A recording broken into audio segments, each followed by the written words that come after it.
Welcome back to my channel. आज हम देखेंगे सांख्यिकी का अन्य विज्ञानों से क्या संबंध है। तो पहला है सांख्यिकी गणना का विज्ञान है। तो हम जानेंगे कि क्या सच में सांख्यिकी जो है वो गणना का विज्ञान है। तो देखिए, जो ये सांख्यिकी को गणना का विज्ञान जो कहा है, किसने कहा है? डॉक्टर बाउले ने। तो ये सांख्यिकी की जो उक्त परिभाषा है वो किसने दी है? डॉक्टर बाउले द्वारा दी गई है। और इस परिभाषा में केवल गणना रीति पर ही बल दिया जाता है। किस रीति का? केवल गणना रीति, केवल काउंटिंग की जाती है। सांख्यिकी में बड़ी संख्याओं का काफ़ी प्रयोग होता है। सांख्यिकी में क्या किया जाता है? बड़ी बड़ी संख्याओं का प्रयोग किया जाता है, जिनकी गणना हम नहीं कर सकते, केवल अनुमान लगा सकते हैं। वो कैसे कर सकते हैं वो आगे देखते हैं। देखो, डॉक्टर बाउले ने कहा भी है कि बड़ी संख्याओं की गणना नहीं की जा सकती है ना, नहीं कर सकते हम, और उनके अनुमान लगाए जाते हैं। क्या किए जाते हैं? उनके अनुमान लगाए जाते हैं। उदाहरण से अगर हम समझें तो देखो, भारत में अगर गेहूं की उपज का निकटतम अनुमान लगाया जाता है, क्या किया जाता है? भारत में गेहूं की उपज कितनी होगी, इसका केवल अनुमान लगाया जाता है। आप पूर्ण रूप से ये नहीं बता सकते कि कितनी उपज होगी, उसकी वास्तविक गणना या माप संभव नहीं होती। और उक्त परिभाषा में सांख्यिकी का जो कार्य है वो केवल गणना करने तक ही सीमित माना गया है। जबकि सांख्यिकी गणना के अतिरिक्त हम देखें तो विज्ञान, तकनीक और विधि भी है।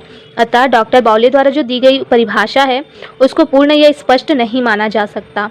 अब देखेंगे सांख्यिकी माध्यमों का विज्ञान।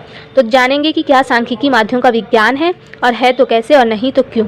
तो देखिए, डॉक्टर बाउले ने सांख्यिकी को माध्यमों का विज्ञान माना है। निसंदेह माध्यमों की रीति सांख्यिकी की सबसे महत्वपूर्ण रीति है, जिसके द्वारा हम क्या करते हैं? समयांकों की केंद्रीय प्रवृत्ति अर्थात उसके नेचर, कोई भी डेटा जो हम एकत्रित किए हैं उसका नेचर क्या है, उसकी प्रवृत्ति क्या है, उसका पता चल जाता है। अतः उनकी तुलना भी की जा सकती है। और जब नेचर का पता चलता है तो दो समान गुणों वाले जो आंकड़े हैं उसकी हम तुलना भी कर सकते हैं, तो तुलना भी की जा सकती है। परंतु इसके सही निष्कर्ष के लिए माध्यमों के अलावा अन्य रीति जैसे कि अपकिरण, विषमता या रेखा चित्र आदि का भी प्रयोग करना आवश्यक है। केवल माध्यमों के प्रयोग से ही संपूर्ण तुलना नहीं की जा सकती। उक्त परिभाषा में अन्य रीतियों का समावेश नहीं किया गया है। अर्थात सांख्यिकी माध्यमों का विज्ञान है, लेकिन उसमें और भी अगर उसके निष्कर्ष पर पहुंचना है तो बहुत सारी विधियों का भी प्रयोग करना पड़ेगा, रीतियों का भी प्रयोग करना पड़ेगा। तो ये भी परिभाषा जो है वो उचित और स्पष्ट नहीं कही जा सकती। अब आगे हम देखेंगे सांख्यिकी अनुमानों एवं संभावनाओं का विज्ञान है। तो कैसे है, चलिए देखते हैं। देखिए, सांख्यिकी की उक्त परिभाषा किसके द्वारा दी गई है? प्रोफेसर बॉडिंगटन द्वारा दी गई है। तो आपको याद रखना है, सांख्यिकी को गणना का विज्ञान और माध्यमों का विज्ञान किसने कहा है? तो प्रोफेसर या डॉक्टर बाउले ने। और सांख्यिकी को अनुमानों और संभावनाओं का विज्ञान किसने कहा है? तो प्रोफेसर बॉडिंगटन ने। किसने कहा है? बॉडिंगटन ने। और इसके अंतर्गत अगर हम देखें तो मुख्य रूप से दो तथ्यों पर बल दिया जाता है। पहला है अनुमान और दूसरा है संभावना।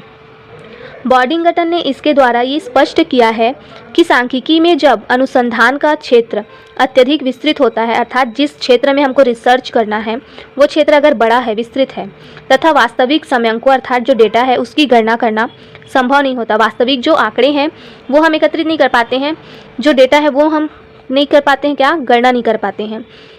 तब योजनाओं के संदर्भ में भावी संभावनाएं व्यक्त की जाती है। तब हम संभावनाओं के आधार पर क्या करते हैं? कार्य करते हैं। अतः सांख्यिकी अनुमान एवं संभावनाओं का विज्ञान है। और ये परिभाषा भी अन्य परिभाषाओं की भांति संकुचित एवं अपूर्ण है, पूर्ण प्रतीत नहीं होती है, क्योंकि इसमें सिर्फ अनुमान और संभावनाओं को ही विशेष महत्व दिया है। वास्तविकता पर बल ज़्यादा नहीं दिया गया है। वास्तविक डेटा की गणना नहीं कर पाते, इसमें केवल अनुमान लगा पाते हैं। जबकि सांख्यिकी अनुमानों और संभावनाओं से भी अधिक बहुत कुछ है। इस प्रकार इस परिभाषा में सांख्यिकी के अन्य महत्वपूर्ण जो तथ्य हैं उसकी उपेक्षा की गई है, मतलब उसे दरकिनार किया गया है, उसको साइड कर दिया गया है, उस पर ध्यान नहीं दिया गया है। तो ये होते हैं सांख्यिकी का विज्ञानों से क्या संबंध है, अन्य विज्ञानों से क्या संबंध है। अब आगे हम यूनिट 2 देखेंगे, समयांकों के प्रति अविश्वास। तो जानेंगे समयांकों के प्रति अविश्वास होता क्या है। तो अभी तक के लिए इतना ही। वीडियो पसंद आए तो लाइक करना, सब्सक्राइब करना।